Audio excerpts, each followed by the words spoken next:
through the ages, people have taken to the mountains to meditate, to gain the wisdom they need to face life's greatest challenges. Here in the mountains, if you sit still for long enough and silent enough, you can hear the voice of the mountains, a voice of harmony and wholeness in life. In recent years, meditation's gone mainstream. In medical centers across the country, people are meditating to decrease their blood pressure, to reduce stress, to manage pain.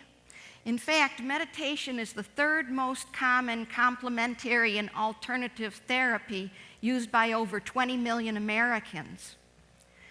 Some people are learning to meditate in their psychotherapist's office because meditation and mindfulness skills are being incorporated into new models of psychotherapy like dialectical behavior therapy, mindfulness-based cognitive therapy, and acceptance commitment therapy.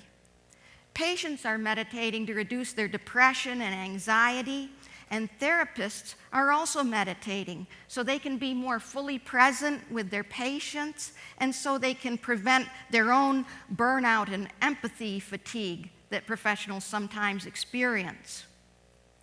Meditation's also finding its way into laboratories. There's a rapidly expanding body of neuroscience research being conducted, and this type of research using functional magnetic resonance imagery is showing that different areas of the brain are activated during different types of meditation.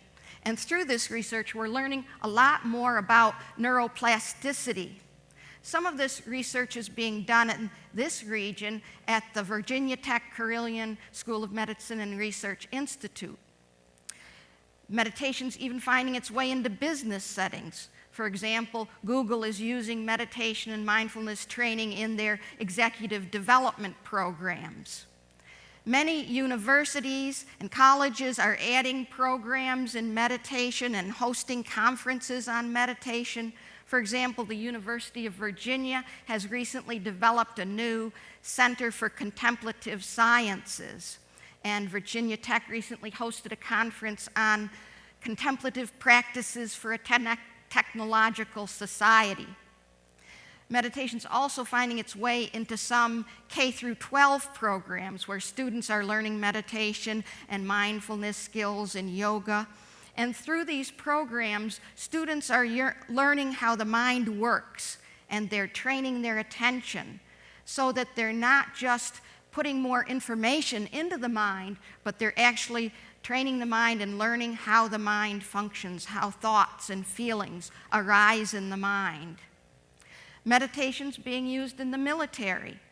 There's a group of Marines at Pendleton Marine Base out in California, and they're learning meditation in a study that's looking at whether or not meditation can be used to inoculate soldiers against post-traumatic stress and against the stress experienced during combat.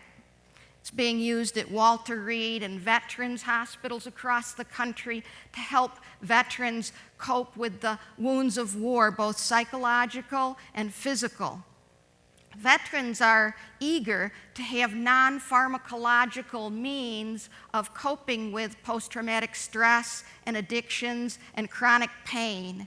And it's particularly moving to me to see peace return to a young veteran's face as he learns meditation. So meditation is finding many uses and is being used successfully to reduce stress, to improve attention, and to improve physical and mental health in educational, business, and healthcare settings.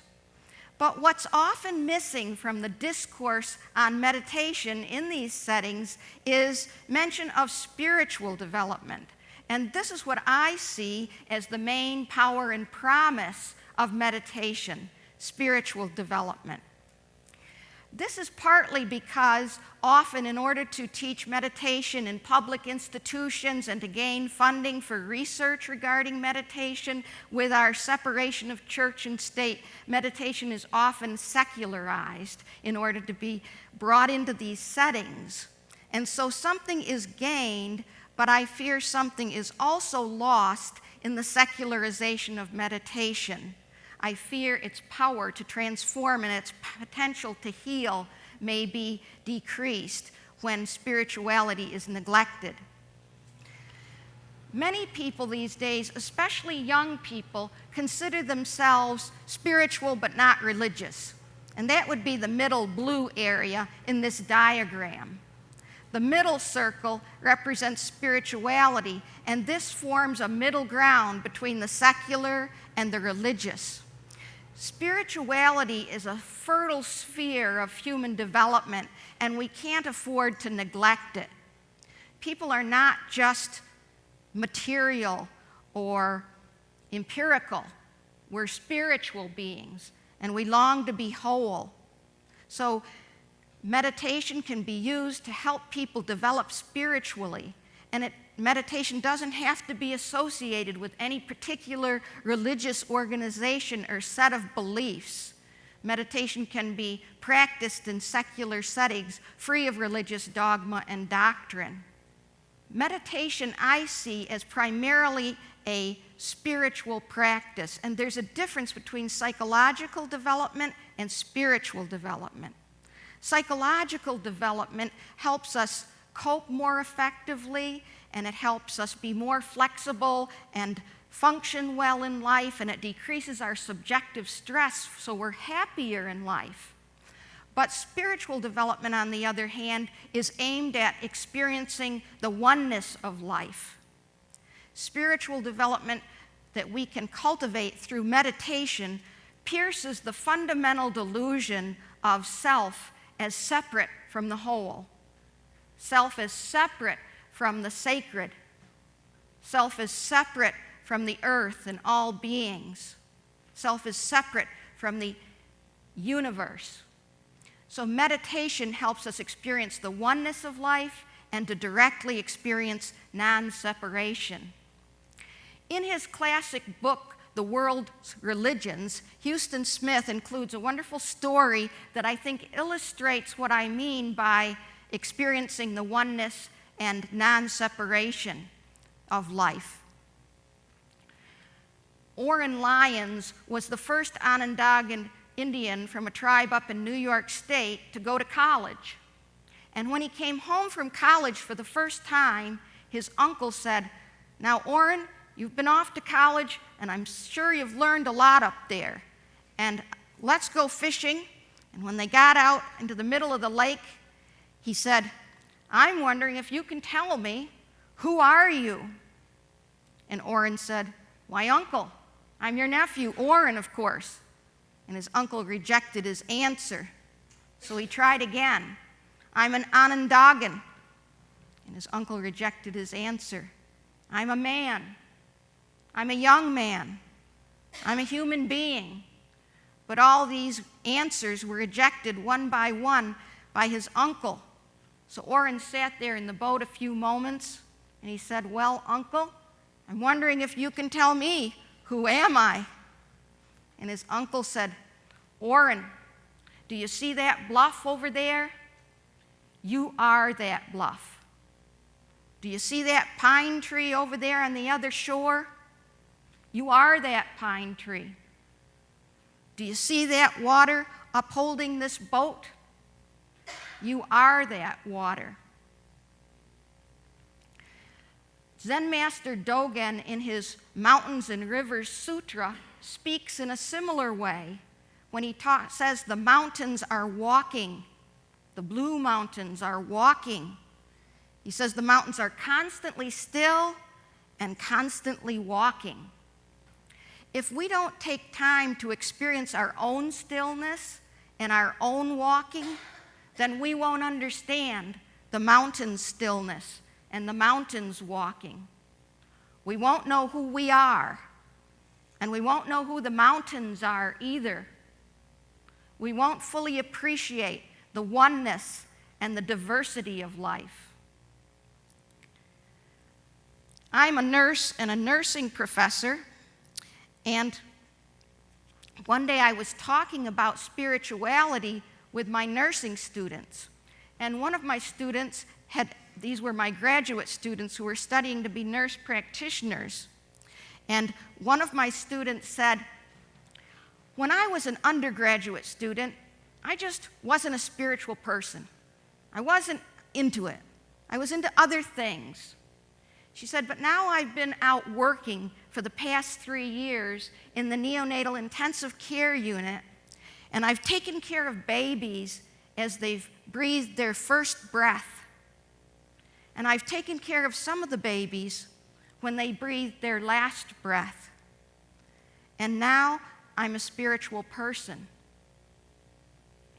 When we sit in meditation, we sit paying attention to our breathing, the belly expanding with the in-breath, flattening with the out-breath, in-breath, out-breath.